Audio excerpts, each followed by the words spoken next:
The emergency committee met and advised me that, in its view, the situation constitutes a public health emergency of international concern. Mpox was discovered in Denmark in 1958 in monkeys kept for research, and the first reported human case of Mpox was a 9-month-old boy in the Democratic Republic of Congo in 1970. Mpox is a viral illness caused by the monkeypox virus and can be transmitted to humans through physical contact with contaminated materials, infected animals, and the new variant through sexual transmission.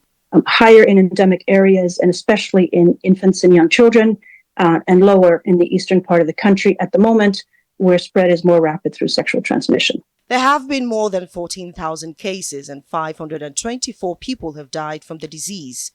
Cases are up 160% and deaths are up 19% compared with the same period last year in the Democratic Republic of Congo. We have a large number of cases. The cases are increasing. The mortality rate is higher than we would tolerate.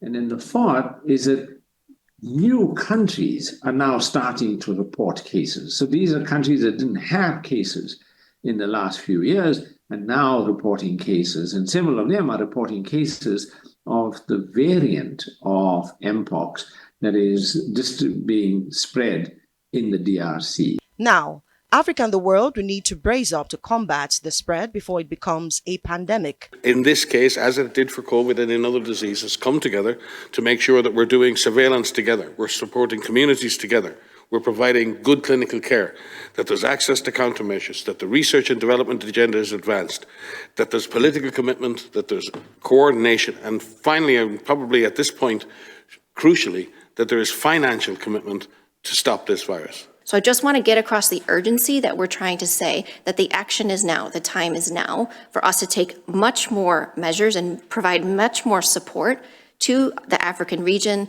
to the countries that are affected across the entire spectrum. There are currently 2 vaccines in use against the disease, both of which have been recommended by the WHO. There are 2 vaccines for Mpox that have been approved by WHO-listed national regulatory authorities and which are recommended by WHO Strategic Advisory Group of Experts on Immunization, or SAGE.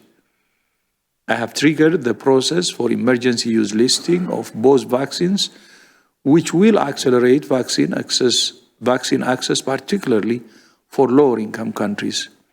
Emergency use listing also enables partners, including Gavi and UNICEF, to procure vaccines for distribution. Experts advise a travel restriction on affected countries to fight further spread. We live in an interconnected world, and these pathogens do not respect borders. Olije Wapera, Arise News.